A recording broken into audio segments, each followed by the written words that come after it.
News ಅವರಿಗೆ ಮತ್ತು ಸ್ವಾಗತ. ಕೇಜ್ರಿಕಾಂತಿ ಅನ್ನುವಂಥದ್ದು ಕೇವಲ ದಿಲ್ಲಿಗೆ ಸೀಮಿತನ? ಬಹುತೇಕ ಇದೊಂದು ಚಳುವಳಿ ರಾಜಕಾರಣ. ಯಾರು ಮಾಡ್ತಾ ಇದ್ದಾರೆ ಅಂಥವರಿಗೆ ಒಂದು ನೈತಿಕ ಶಕ್ತಿ ಅನ್ನುವಂಥದ್ದು ಬಹುತೇಕ ವೀರ್ ಸಂಘ ಮತ್ತು ಮಧು ಪ್ರಕಾಶ್ ಹಾಗೆ ದಿವಾಕರ್ ಒಪ್ಪಿಕೊಳ್ತಾ ಇದ್ದಾರೆ. ಆದರೆ ನಿಜಕ್ಕೂ ಕೂಡ ವಾಸ್ತವವಾಗಿ ಇವತ್ತು ದೇಶದಲ್ಲಿ ಒಂದು ಕಾಂಗ್ರೆಸ್ ವಿರೋಧಿ ರಾಜಕಾರಣಕ್ಕೆ ಒಂದು ಸೈದ್ಧಾಂತಿಕ ಸ್ವರೂಪ, ಒಂದು ಥಿಂಕ್ ಟ್ಯಾಂಕ್ ಆಗಿ ಒಂದು ಪುಸ್ತಕ ಕೊಟ್ಟಂಥವರು ರಾಮ್ ಮನೋಹರ್ ಲೋಹಿಯಾ. ಸೊ ಆ ರಾಮ್ ಮನೋಹರ್ ಲೋಹಿಯಾದ ಮೂಲಕ ಬಂದಂಥ ಅನೇಕರು ಇವತ್ತು ದಿವಾಕರ್ ಅವರು ಬ್ರೇಕಲ್ಲಿ ಹೇಳ್ತಾ ಇದ್ರು, ಇವತ್ತು ಪರ್ಯಾಯ ರಾಜಕಾರಣಕ್ಕೆ ಏನಾದರೂ ಸೆಂಟರ್ ಇದ್ರೆ ಬಿಹಾರ, ಇವತ್ತು ಬಿಮಾರ್ ರಾಜ ಥರ ಆಗಿದೆಯಲ್ಲ ಅಂತ. ಅದು ನಿಜ 100%. ಯಾರ್ಯಾರು ಲೋಹಿಯಾ ವಿಚಾರಧಾರೆಯಿಂದ ಪ್ರಭಾವಿತರಾಗಿ ಅಧಿಕಾರದ ಸೂತ್ರ ಹಿಡಿದ್ರೋ ಅವರೆಲ್ಲರೂ ಲೋಹಿಯಾ ವಿಚಾರಧಾರೆಯನ್ನು ಸಂಪೂರ್ಣವಾಗಿ ಮೂಲೆ ಗುಂಪು ಮಾಡಿಬಿಟ್ಟು ಅವರು ಕಾಂಗ್ರೆಸ್ಗಿಂತ ನಾವು ಯಾವುದೇ ರೀತಿಯಲ್ಲೂ ಭಿನ್ನರಲ್ಲ, ಕಾಂಗ್ರೆಸ್ಸನ್ನು ನಾವು ನಮ್ಮ ಆಡಳಿತ ಶೈಲಿಯಿಂದ ಕಾಂಗ್ರೆಸ್ಸನ್ನು ಹಿಂದಕ್ಕೆ ಹಾಕ್ತೀವಿ. ಅಧಿಕಾರ ಅದೊಂಥರ ಮೋಹಿನಿ ಅದು. ಹೌದೌದು. ಆಮೇಲೆ ಆ ಸಂತತಿಯ ಆಡಳಿತವನ್ನು ಬರೀ ಕಾಂಗ್ರೆಸ್ನವ್ರು ಮಾಡೋದಷ್ಟೇ ಅಲ್ಲ, ಲೋಹಿಯಾರಿಂದ ಪ್ರಭಾವಿತರಾದ ನಾವು ಜಗತ್ತಿಗೆ ತೋರಿಸಿದ್ರು. ಆ ದೃಷ್ಟಿಯಿಂದ ಇವತ್ತು ಆಮ್ ಆದ್ಮಿ ಪಕ್ಷ ಇದನ್ನು ಕೂಡ ಅವ್ರ ಮುಂದೆ ಇರಬೇಕಾಗುತ್ತೆ. ಹಿಂದಿನ ಇತಿಹಾಸ ಕೂಡ ನೋಡ್ಬೇಕಾಗುತ್ತೆ. ಒಂದು ತೋಳ್ಬಲ, ಮತ್ತೊಂದು ಜಾತಿ ಬಲ, ಇನ್ನೊಂದು ಹಣಬಲ. ಇವೆಲ್ಲವನ್ನು ಮೀರಿ ಜನಸಾಮಾನ್ಯರ ಬಲದಿಂದ ಗೆಲ್ತೀವಿ ಅನ್ನೋದನ್ನು ಇವತ್ತು ಆಮ್ ಆದ್ಮಿ ಪಕ್ಷ ತೋರಿಸ್ಕೊಟ್ಟಿದೆ. ಜೊತೆಗೆ ಈ ಭಾರತದ ಅನೇಕ ರಾಜಕೀಯ ಪಕ್ಷಗಳು ಮತದಾರರನ್ನ ಕರಪ್ಟ್ ಮಾಡಿತ್ತು. ಈ ಆಮ್ ಆದ್ಮಿ ಪಕ್ಷ ಮತದಾರರನ್ನ ಕರಪ್ಟ್ ಮಾಡದೆ ಮತದಾರರನ್ನ ಕಾನ್ಫಿಡೆನ್ಸಿಗೆ ತಗೊಂಡು ಆ ಮೂಲಕ ಹೊಸದೊಂದು ರಾಜಕೀಯ ಪಥವನ್ನು ನಿರ್ಮಾಣ ಮಾಡುವಂಥ ಪ್ರಯತ್ನ ಮಾಡಿದ್ದೆ. ಪ್ರಾಯಶಃ ಎಲ್ಲ ರೀತಿಯ ಅಗ್ನಿ ಪರೀಕ್ಷೆಗಳು, ಪ್ರಥಮ ಅಗ್ನಿ ಪರೀಕ್ಷೆ ಇತ್ತಲ್ಲ, ಅದು ಅವರು BJP ಜೊತೆ ಹೋಗ್ತಾರಾ, ಕಾಂಗ್ರೆಸ್ ಜೊತೆ ಹೋಗ್ತಾರಾ ಹೋಗಲ್ಲ ಅಂತಂದಿದ್ದಾರೆ. ಅದು ಅವರ ಪ್ರಥಮ ಅಗ್ನಿ ಪರೀಕ್ಷೆ. ಅದರಲ್ಲಿ ಬಂದಿದೆ ಅಂತ ಹೋಗ್ಬಿಟ್ರೆ ಏನಾಗ್ಬಿಡ್ತೀವಿ ಅನ್ನೋದು ಅದು it is A ray of hope. ಮುಂಬರುವ ದಿನಗಳಲ್ಲಿ ಇವರು ತಪ್ಪು ಹೆಜ್ಜೆ ಇಡೋದಿಲ್ಲ ಅನ್ನೋದಕ್ಕೆ ಒಂದು ಹೇಳ್ತೇನೆ.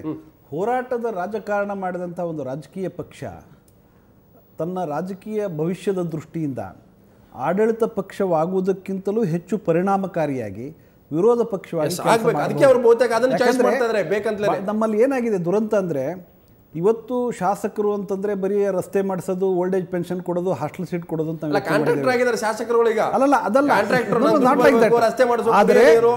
ಆದರೆ ಇವತ್ತಿಗೂ ಕೂಡ ಬಹುಶಃ ನಮಗೆ ಅನೇಕ ಜನ ಶಿವಮೊಗ್ಗ ಜಿಲ್ಲೆಯಲ್ಲಿ ಬಹುಶಃ ಕಾಗೋಡ ತಿಮ್ಮಪ್ಪನವರು ಇವರು ವಿಧಾನಸಭೆಯಲ್ಲಿ ವಿರೋಧ ಪಕ್ಷದ ಶಾಸಕರಾಗಿಯೇ ಪ್ರಸಿದ್ಧರಾದರು. ಏನಾಗಿದೆ ಅಂದರೆ, ಬಹುಶಃ ರಾಜಕಾರಣದಲ್ಲಿ ವಿರೋಧ ಪಕ್ಷವಾಗಿ ಎಷ್ಟು ಪರಿಣಾಮಕಾರಿಯಾಗಿ ಮತ್ತು ಎಷ್ಟು ಯಶಸ್ವಿಯಾಗಿ ಕೆಲಸ ಮಾಡಬಹುದು, ಅಷ್ಟು ಆಡಳಿತ ಪಕ್ಷವಾಗಿ ಈಗ ನೋಡಿ, ಮಂತ್ರಿಗಳಾದವ್ರ ಹೆಸರನ್ನು ಹೇಳಿ ಅಂದ್ರೆ 10 ಜನರದ್ದು ಹೇಳ್ತೇವೆ. ಅದೇ ಪಾರ್ಲಿಮೆಂಟೇರಿಯನ್ಸ್ ಯಾರ್ಯಾರು ಅಂತ ಹೇಳಿದ್ರೆ 100 ಹೆಸರುಗಳನ್ನ ಹೇಳ್ಬೋದು. ಹಿಂದೂ ಕೂಡ ನಾವು ವಿದ್ಯಾರ್ಥಿಗಳಾದ ಬಹುಶಃ ಮಧು ಪ್ರಕಾಶ್ ಅವ್ರಿಗೆ ಗೊತ್ತಿದೆ, ಸಾರ್ವಜನಿಕ ಭಾಷಣ ಮಾಡ್ತಕ್ಕಂಥದ್ದೆಲ್ಲ ವಿರೋಧ ಪಕ್ಷದವರೇ ಮಾಡ್ತಾ ಇದ್ರು. ಆದರೆ ದುರಂತ ಏನು ಅಂದರೆ, ಎಲ್ಲೋ ಒಂದು ಕಡೆ ಈ ಕಂಫರ್ಟ್ಸ್ ಇದೆಯಲ್ಲ, ಈ ಕಂಫರ್ಟ್ಸ್ ಅವರೊಂದು ಅಲ್ಲ, ಎಷ್ಟರ ಮಟ್ಟಿಗೆ ಕೇಜ್ರಿವಾಲ್ ತನ್ನ ಮಾತಿಗೆ ಉಳಿಸ್ಕೊಳ್ತಾನೆ ನಾನು ಅಬ್ಸರ್ವ್ ಮಾಡ್ತೀನಿ. ಏನಿದ್ರೆ ನಮ್ಗೆ ಅರ್ಧ ಸಂಬಳ ಸಾಕು, ಅವ್ರೇನು ಕೊಡ್ತಾ ಇರೋ ಸಂಬಳ ಅರ್ಧ ಸಂಬಳ ಸಾಕು, ನಮಗೆ ಉಳಿದು ಫೆಸಿಲಿಟೀಸ್ ಬೇಡ, ಅಥವಾ ಕ್ವಾರ್ಟರ್ಸ್ ಬೇಡ, ಅಥವಾ MLA ಇದು ಬೇಡ ಅಂಬೋದು ಹೇಳಿದೆಯಲ್ಲ, ಇವನು ಎಷ್ಟು ಮಟ್ಟಿಗೆ ಹೇಳಿರ್ತಕ್ಕಂಥ ಮಾತನ್ನು ಎಷ್ಟು ಮಟ್ಟಿಗೆ ಆಚರಣೆಗೆ ತರ್ತಾರೆ ಎಂಬುದು ಬಹಳ. ನಾನು ನಿಮ್ಮನ್ನು ಕೇಳ್ತಾ ಇದ್ದೀನಿ, ಮಹಿಳೆಯರು ಬಹಳ ಈ ಬೆಲೆ ಏರಿಕೆ ಇರ್ಬೋದು, ಏನೇ ಪ್ರತಿಯೊಂದು ಕೂಡ ಸಮಸ್ಯೆಗಳು ಬಂದಾಗ ಮಹಿಳೆಯರು ಹೊಡೆತಕ್ಕೆ ಬೀಳ್ತಾರೆ. ಮಹಿಳೆಯರು ಕೂಡ ನಿಮಗೆ ಹೆಚ್ಚಿನ ಪ್ರಮಾಣದಲ್ಲಿ ಇವತ್ತು ಕೈ ಹಿಡಿದಿದ್ದಾರೆ ಆಮ್ ಆದ್ಮಿ ಪಕ್ಷಕ್ಕೆ. ಕಸ ಗುಡಿಸೋರು ಡೆಲ್ಲಿಯಲ್ಲಿ ಬಹುತೇಕ ಹೆಚ್ಚಿನ ಪ್ರಮಾಣ ಮಹಿಳೆಯರಲ್ಲಿ. ಖಂಡಿತ ಸರ್, ಮಹಿಳೆಯರು ತುಂಬ ಸಪೋರ್ಟ್ ಮಾಡಿದ್ದಾರೆ, ಮಹಿಳೆಯರು ತುಂಬ ಜನ ಇದು ಮಾಡಿದ್ದಾರೆ. ಯಾಕಂದ್ರೆ ಮಹಿಳೆಯರಿಗೆ ಇಲ್ಲೇ ನಮ್ಗೆ ಸುರಕ್ಷೆ ಇಲ್ಲ, ಎಷ್ಟೋ ರೇಪ್ಗಳು ಆಗ್ತಾ ಇದ್ದಾವೆ, ಅದನ್ನೆಲ್ಲ ನೋಡಿ ಬೇಸತ್ತು, ರೇಪ್ಗಳ ಪ್ರಕರಣಗಳನ್ನೆಲ್ಲ ನೋಡಿ ಸಾಕಾಗಿ ಬೇಸತ್ತು ಅರವಿಂದ್ ಕೇಜ್ರಿವಾಲ್ ಅವರು ಇವತ್ತು ಒಂದು ಲೇಡೀಸಿಗೆ ಒಂದು ಪ್ರೊಟೆಕ್ಟ್ ಕೊಡ್ತೀನಿ ಅಂತ ಹೇಳಿದಾರಲ್ಲ, ಖಂಡಿತ ನಮ್ಗೆಲ್ಲರಿಗೂ ಪ್ರೊಟೆಕ್ಟ್ ಸಿಗುತ್ತೆ ಮತ್ತು ಈ ಕರಪ್ಷನ್ ಒಂದು ಹೊರಡು ಹೋಗುತ್ತೆ ಅನ್ನೋ ಒಂದು ಕಿಚ್ಚಿಗೆ ಎಲ್ಲ ಹೆಣ್ಮಕ್ಳು ಫಸ್ಟ್ ಮನೆಯಿಂದ ಹೊರಗೆ ಬಂದಿದ್ದಾರೆ. ಇದು ಒಂದು ಬದಲಾವಣೆ. ಕರ್ನಾಟಕ ರಾಜ್ಯ ರಾಜಕಾರಣದಲ್ಲಿ ಭ್ರಷ್ಟಾಚಾರ ಅನ್ನೋ ಶುರುವಾದದ್ದೇನೆ ಸ್ತ್ರೀ ಶಕ್ತಿ ಮಾಡಿದ್ದು. ಶಕ್ತಿ ಸಂಘಗಳ ದುಡ್ಡು ಕೊಟ್ಟರೆ ಓಟ್ ಬರುತ್ತೆ. ಭ್ರಷ್ಟಾಚಾರವನ್ನ ಲಿಗಲೈಸ್ ಮಾಡ್ಬಿಟ್ರು ನಮ್ಮ ಸರ್ಕಾರ. ತಪ್ಪಿಸ್ತಾ ಇದ್ದೀರಿ. ಬಹುತೇಕ ಪ್ರಮಾಣದಲ್ಲಿ ಆತರ ಇದೆ, ಆತರ ಅದು ಒಂದು ಆರೋಪ ಬರ್ತಾ ಇದೆ. ಸ್ತ್ರೀ ಶಕ್ತಿ ಸಂಘಗಳಂದ್ರೆ ಯಾವ ಪಕ್ಷಗಳು ದುಡ್ಡು ಕೊಡ್ತಾರೆ, ಅಲ್ಲಿ ದುಡ್ಡು ಇಸ್ಕೊಳ್ತಾರೆ, ಓಟ್ ಹಾಕಿಸ್ತಾರೆ ಅನ್ನೋ ತರ ಬಂದಿದೆ ಕರ್ನಾಟಕದಲ್ಲಿ. ಇವತ್ತು ಕಾಂಗ್ರೆಸ್ ಪಕ್ಷ ಎಲ್ಲಿವರೆಗೂ ಹೋಗಿದೆ ಅಂತಂದ್ರೆ ಸ್ತ್ರೀ ಶಕ್ತಿ ಅವರಲ್ಲ, ಅಲ್ಲ ಶಕ್ತಿ ಸಂಘಗಳು ಅಲ್ಲ ಕರ್ನಾಟಕದಲ್ಲಿ ಅವ್ರನ್ನ ತಪ್ಸಿರಿದೆ ರಾಜಕಾರಣಿಗಳು ಚಂದ್ರಕಾಂತ್ ನಿಮ್ಮನ್ನು ಕೇಳ್ತೀನಿ, ಇವತ್ತು ದಿಲ್ಲಿಯಲ್ಲಿ ಆದಂತ ಈ ಒಂದು ಕ್ರಾಂತಿ ಇದು ಬೇರೆ ಕಡೆ ಅಂದ್ರೆ ನೀವು ಬಹುತೇಕ ಮುಂದಿನ ಲೋಕಸಭಾ ಚುನಾವಣೆ ಕೂಡ ಆಮ್ ಆದ್ಮಿ ಪಕ್ಷ ಬೆಂಗಳೂರಿನಲ್ಲಿ ಅಥವಾ ಬೇರೆ ಬೇರೆ ಕಡೆ ತಾವು ಅಖಾಡ ಕಿಳಿತೀರಾ? ಹೌದು, ಖಂಡಿತವಾಗಿ ಅಂದರೆ ಪೂರ್ಣ ಮಟ್ಟದಲ್ಲಿ ನಾವು 2014 ಲೋಕಸಭಾ ಎಲೆಕ್ಷನ್ನಲ್ಲಿ ಮುಲ್ಲಕ್ಕಾಗೋದಿಲ್ಲ. ಆದರೆ ನಮ್ಮ ಕ್ರೆಡಿಬಲ್ ಕ್ಯಾಂಡಿಡೇಟ್ಸ್ ಎಲ್ಲೆಲ್ಲಿದ್ದಾರೋ ನಮ್ಮ ಸಂಪನ್ಮೂಲಗಳು ಒಂದು ರಿಸೋರ್ಸಸ್ಸನ್ನು ನಾವು ಮೊಬಿಲೈಸ್ ಮಾಡಬೇಕಾಗತ್ತೆ, ಅದರ ಜೊತೆಗೆ ವಾಲಂಟಿಯರ್ಸನ್ನು ಕೂಡ ನಾವು ಮೊಬಿಲೈಸ್ ಮಾಡಬೇಕಾಗತ್ತೆ. ಈ ಮೂರನ್ನು ಗಮನದಲ್ಲಿ ಇಟ್ಟುಕೊಂಡು ಎಲ್ಲೆಲ್ಲಿ ಸಾಧ್ಯವಾಗುತ್ತೋ ಅಲ್ಲಲ್ಲಿ ಲೋಕಸಭಾ ದಿಲ್ಲಿಗೆ ಮಾತ್ರ ಬಾಂಡ್ ಆಗಲ್ಲ ಇದು. ಇಲ್ಲ ಸಾಧ್ಯವೇ ಆಗೋದಿಲ್ಲ.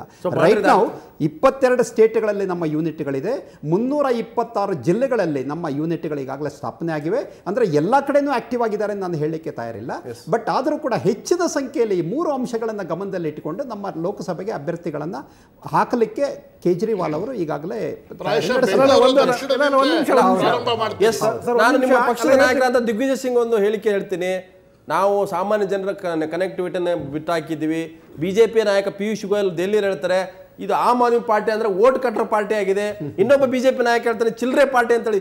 ಈ ರೀತಿ ಒಂದು ಜನಾದೇಶ ಪಡೆದಂತ ಪಕ್ಷಗಳನ್ನ ಈ ರೀತಿ ಹೇಳೋದಾದ್ರೆ ಹಾಗಾದ್ರೆ ನೀವು ಮಾತ್ರ ಗುತ್ತಿಗೆ ಪಡ್ಕೊಂಡಿದ್ರೆ ವೋಟರ್ಸ್ಗಳನ್ನ, ನೀವು ಮಾತ್ರ ಓಟ್ಗಳನ್ನು ಪಡ್ಕೊಳ್ಳೋಕೆ ಏನಾದರೂ ಸಂವಿಧಾನದಲ್ಲಿ ಬರೆದು ಕೊಟ್ಟಿದ್ದಾರೆ ನಿಮಗೆ? ನೋಡಿ, ದಿಗ್ವಿಜಯ್ ಸಿಂಗ್ ಅವರು ಏನು ಹೇಳಿದ್ದಾರೆ ಆ ವಿಚಾರವನ್ನು ನಾವು ಒಪ್ಪಬೇಕಾಗತ್ತೆ. ಅದ್ರ ಜೊತೆಗೆ ಸೋನಿಯಾ ಗಾಂಧಿ ಅವರು ಕೂಡ ಇದು ಈ ಫಲಿತಾಂಶ ಭಾಳ ನಮ್ಮ ನೋವಿನ ವಿಚಾರ ಅಂತ ಹೇಳಿದ್ದಾರೆ. ನೋಡಿ, ರಾಜಕಾರಣದಲ್ಲಿ ನಾವು ಸಾರ್ವಜನಿಕವಾಗಿ ಸೋಲನ್ನು ಒಪ್ಕೊಳ್ತಕ್ಕಂಥ ದೊಡ್ಡತನವನ್ನು ರಾಜಕೀಯ ಪಕ್ಷದಲ್ಲಿ ಕೆಲಸ ಮಾಡೋದು ಅದು ತಪ್ಪಾಗಿದೆ ಅಂದಾಗ ಮತ್ತೊಂದು ಸರಿ ಮಾಡ್ಕೊಳ್ಬೇಕು. ಆದರೆ ಒಂದು ನನಗೆ ಈ ಭಾಳ ಚಂದ್ರಕಾಂತ್ ಅವರು ಭಾಳ ಬುದ್ಧಿವಂತಿಕೆ ಅಂತ ಹೇಳಿದರು. ಈ ದೇಶದಲ್ಲಿ ಏನಾಗಿದೆ, ಈ ಡಿಲಿಮಿಟೇಷನ್ನು ಮತ್ತು ಅರ್ಬನೈಜೇಷನ್ ಆದಮೇಲೆ ದೇಶದ 550 ಲೋಕಸಭಾ ಕ್ಷೇತ್ರಗಳಲ್ಲಿ ಇವತ್ತು 212 ಕ್ಷೇತ್ರಗಳು ಅರ್ಬನ್ ಬೇಸ್ಡ್ ಆಗಿದೆ. ಸೊ ಬಹುತೇಕ ಆಮ್ ಆದ್ಮಿಯ ರಿಸಲ್ಟ್ ಕೂಡ ಅರ್ಬನ್ ಮಿಡಲ್ ಕ್ಲಾಸ್ ಅಂತ ಕೂಡ 212 ಕ್ಷೇತ್ರಗಳು ಅರ್ಬನ್ ಬೇಸ್ಡ್. ಇವತ್ತು ಬೆಂಗಳೂರು ನೀವು ತಗೊಳ್ಳೋದಾದ್ರೆ ಈ ಬೆಂಗಳೂರಿನ 4 ಕ್ಷೇತ್ರಗಳು ಇನ್ಕ್ಲೂಡಿಂಗ್ ಬೆಂಗಳೂರು ರೂರಲ್ ಅರ್ಬನ್ ಅಂತಾನೆ ತಿಳ್ಕೋಬೇಕಾಗತ್ತೆ. ಧಾರವಾಡ ಕ್ಷೇತ್ರ ಇದು ಅರ್ಬನ್ ಅಂಡ್ ಸೆಮಿ ಅರ್ಬನ್. ಎಲ್ಲಿ 70% ಜಾಸ್ತಿ ನಗರ ಮತದಾರರಿದ್ದಾರೆ ಮತ್ತು ಅದು ನಗರದ ಪ್ರಭಾವ ಹಳ್ಳಿಗಳ ಮೇಲಾಗತ್ತೆ. ಇವರೆಲ್ಲ ಅರ್ಬನ್. ನಾನು ವೀರಸಂಗನವರೇ ಚಳವಳಿ ರಾಜಕಾರಣ ಅಂತಾವಿದ್ದೀರಿ, ಅನೇಕ ಸಕ್ಸಸ್ ಆಗಿದೆ, ವಿಫಲತೆ ಕಂಡಿದ್ದೀರಿ.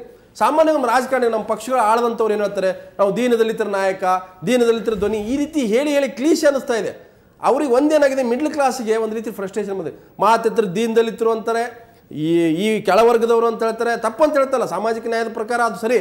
ಆದರೆ ನಮ್ಮನ್ನೇ ಯಾಕೆ ಬಿಡ್ತದ್ರಿ? ಮೇಲೆ ನೋಡಿದ್ರೆ ಟಾಟಾ ಬಿರ್ಲಾ ಅಂಬಾನಿಯವ್ರನ್ನ ಹಿತ ಕಾಯ್ತಾರೆ, ಕೆಳಗೆ ಬಂದರೆ ದೀನದಲ್ಲಿ ನಾವು ಅಂತರ ಪಿಶಾಚಿಗಳಿಗೆ ನಮ್ಮನ್ನು ಹಿತ ಕಾಯೋರು ಯಾರು? ಸೊ ಬಹುತೇಕ ಅಂಥ ಒಂದು ವಾಯ್ಸ್ಗೆ ಆಮ್ ಆದ್ಮಿ ಬಹುತೇಕ ಒಂದು ನಾಯಕತ್ವ ಕೊಟ್ಟಿದೆ ಅಂತ ನನಗನ್ಸುತ್ತೆ. ಅದು ಒಂದು ಸ್ವಲ್ಪ ಒಪ್ಬೋದು. ಆದರೆ ಮೆಟ್ರೋಪಾಲಿಟಿಕ್ಸ್ ಸಿಟಿ ಒಳಗೆ ಅದು ಸಕ್ಸಸ್ ಆದಂಗೆ ಗ್ರಾಮೀಣ ಭಾರತದಲ್ಲಿ ಸಕ್ಸಸ್ ಆಗಕ್ಕೆ ತಂದೆ ಆದ ಸವಾಲುಗಳದಾವೆ. ಸೊ ವಿಸ್ತಾರ ಆಗಬೇಕು. ಹೌದು, ಸ್ವಾಗತ ಮಾಡ್ತಾರೆ ಕೂಡ ಒಗ್ಗೂಡಬೇಕು. ಈ ಟೈಮಲ್ಲಿ ಹೇಳ್ತೀನಿ ಒಂದು ವಿಚಾರ. ಜೊತೆಗೆ ಈ ಕಾರ್ಪೊರೇಟ್ ಕೆಲಸ ಮಾಡ್ತಕ್ಕಂಥವ್ರು, ಕೆಲವು ಎಜುಕೇಟೆಡ್ ಪೀಪಲ್ಸು ಏನು ಅತಿ ಹೆಚ್ಚು ನಗರ ಪ್ರದೇಶದಲ್ಲಿ ಸಂಗ್ರಹ ಆಗಿರ್ತಾರೆ, ಅವರು ಭಾಳ ಇದಕ್ಕೆ ಕ್ಷಣಿಕವಾದಂಥ ಬೇಡಿಕೆಗಳಿರ್ತಾವೆ. ಆ ವಿಚಾರಕ್ಕೆ ಮಧ್ಯಮ ವರ್ಗನೂ ಸೇರಿ ನೈತಿಕ ಬೆಂಬಲ ಕೊಟ್ಟಿದ್ರ ಫಲವಾಗಿ ಇವತ್ತು ರಿಸಲ್ಟ್ ಬಂದಿದೆ. ಆ ರಿಸಲ್ಟ್ ನ ಸ್ವಾಗತ ಮಾಡಲೇಬೇಕು. ಪ್ರಕಾಶ್, ನಿಮ್ ಕೊನೆ ನಾನು ರಿಯಾಕ್ಷನ್ ತೊಳ್ತೀನಿ. ಯಾವುದು ಫ್ರಸ್ಟ್ರೇಟೆಡ್ ಬಂದಂತ ರಿಸಲ್ಟ್ ಇರುತ್ತಲ್ಲ ಅದು ಕ್ಷಣಿಕ ಇರುತ್ತೆ, ಯಾವ್ದು ಆಕ್ರೋಶದಿಂದ ಬಂದಂತ ಅಧಿಕಾರ ಇರುತ್ತಲ್ಲ ಕ್ಷಣಿಕ ಇರುತ್ತೆ. ಸೊ ಬಹಳ ಬೇಗ ಬರುವಂತ ಅಧಿಕಾರ ಬಹಳ ಬೇಗ ಹೋಗುತ್ತೆ ಅನ್ನುವಂಥದ್ದು ಕೂಡ ನಾವು ಇತಿಹಾಸದಲ್ಲಿ ನೋಡಿದೀವಿ. ಇಲ್ಲ, ಅದು ಒಂದು ರಾಜಕೀಯ ಪಕ್ಷದ ದೃಷ್ಟಿಯಿಂದ ಸರಿ. ಆದರೆ ಇಲ್ಲಿ ಜನ ಫ್ರಸ್ಟ್ರೇಟ್ ಆಗಿ they have elected N alternative. ನಾಳೆಗೆ ಇವರು ಇನ್ನೊಂದು ಫ್ರಸ್ಟ್ರೇಷನ್ ಇನ್ನೊಂದು ಕಡೆ ಹೋಗ್ಬೋದಪ್ಪ. ಹೌದು, ಇರಬಹುದು. ಆದರೆ ಅವರಿಗೆ ಅವರ ಆಶೋತ್ತರಗಳಿದೆಯಲ್ಲ ಅದನ್ನ ಪೂರೈಕೆ ಮಾಡುವಂತಹ ಒಂದು ರಾಜಕೀಯ ಪಕ್ಷ ಯಾವುದೇ ಒಂದು ವರ್ಗ ಆದ್ರೆ ತನ್ನ ಬೇಕು ಅವಾಗ ಖಂಡಿತ ಜನ ಸಪೋರ್ಟ್. ಒಂದು ವರ್ಗದ ಮನಸ್ಥಿತಿ ಹೇಗಿರ್ತದೆ, ತನ್ನ ಬೇಡಗಳನ್ನ ಪೂರೈಸದೆ ಹೋದ್ರೆ ಅಲ್ಲಿನ ಫ್ರಸ್ಟ್ರೇಷನ್ ಇನ್ನೊಂದು ಕಡೆ ಶಿಫ್ಟ್ ಮಾಡ್ಬಿಡ್ತಾರೆ. ದಿವಾಕರ್ ಅವರೇ ನೋಡಿ, ನಾನು ಪ್ರತಿ 5 ವರ್ಷಕ್ಕೊಂದ್ಸಲ ಜನ ಅಸೆಸ್ ಮಾಡ್ತಾರೆ. ನನಗೆ ಇನ್ನೊಂದು ಅಪಾಯ ಏನು ಕಾಣುತ್ತೆ ಅಂದರೆ, ಈ ಕೇಜ್ರಿವಾಲ್ ಎಕ್ಸ್ಪೆರಿಮೆಂಟನ್ನು ಬೇರೆ ಕಡೆ ಮಾಡ್ತಕ್ಕಂಥ ಒಂದು ವಿಫಲ ಪ್ರಯತ್ನಗಳಾಗೋ ಸಾಧ್ಯತೆಗಳು ಈಗ ಕಾಣುತ್ತೆ. ಆದರೂ ಒಂದು ಮಾತ್ರ ನಾವು ಅಪ್ರಿಷಿಯೇಟ್ ಮಾಡಬೇಕು, ಎಲ್ಲ ರಾಜಕೀಯ ಪಕ್ಷಗಳು ಕೂಡ ಇವತ್ತು ನಾವು ಏನು ಜನರ ಮಧ್ಯೆ ಜನನಾಯಕ ಅನ್ಬೇಕಾದ್ರೆ ಜನನಾಯಕರು ಅಂತ ಒಪ್ಕೊಳ್ಬೇಕು ಹೊರತು ನಾಯಕ ಅಂತ ಹೇಳಕ್ಕಾಗಲ್ಲ. ಇವತ್ತು ದುರಂತ ಏನಾಗಿದೆ ಅಂದ್ರೆ, ಅಧಿಕಾರದ ಬಲದಿಂದ ಸ್ಥಾನದ ಬಲದಿಂದ ಅವ್ರ ನಾಯಕರು ಅಂತ ಕರಿತೀವಲ್ಲ, ಆ ಪರಂಪರೆ ಬಗ್ಗೆ ಜನ ಅಕ್ಸೆಪ್ಟ್ ಆದ್ರೆ ಕೇಜ್ರಿವಾಲ್ ಜನನಾಯಕ ಅಂತ ಹೇಳ್ತೀನಿ. ನನಗೆ ಅವ್ರ ಬಗ್ಗೆ ಡೌಟ್ ಇತ್ತು, ಅವ್ರ ಬಗ್ಗೆ ನನಗೆ ಬಹಳ ಪ್ರಶ್ನೆಗಳಿದ್ದು. ಬಹುತೇಕ ಆ ಪ್ರಶ್ನೆಗೆ ಅವರೇ ಉತ್ತರ ಕೊಟ್ಟಿದ್ದಾರೆ. ಹಾಗಾಗಿ ಜನರಿಂದ ಬರುವಂತವರೇ ಜನನಾಯಕರಾಗಬೇಕು. ಕೇವಲ ಸ್ಟೀರಿಯೋಟೈಪ್ ಕ್ಯಾಸೆಟ್ ಹಾಕೊಂಡು ಜನನಾಯಕ ಅಂತ ಹೇಳಿದ್ರೆ ಬಹುತೇಕ ಅದು ಕೇವಲ ಅಪಚಾರ ಆಗುತ್ತೆ. ಸೊ ಆ ಕಾರಣಕ್ಕೆ ಆಮ್ ಆದ್ಮಿ ಒಂದು ಆಶಾ ಕಿರಣ, ಅದು ಅವಸರದ ಕ್ರಾಂತಿ ಅಂತ ಯಾರಾದರೂ ಭಾವಿಸಿದ್ರೆ ತಪ್ಪಲ್ಲ, ಆದರೆ ಅದು ಕ್ರಾಂತಿಗೆ ಒಂದು ನಾಂದಿ ಹಾಡಿದೆ. ಸೊ ಇವತ್ತಿನ ನ್ಯೂಸ್ ಅವರನ್ನು ಮುಗಿಸ್ತೇನೆ. ನೇರದಿಟ್ಟ ಜನರ ಸುದ್ದಿಗೆ ನೋಡ್ತಾರೆ. ಒಳಗೆ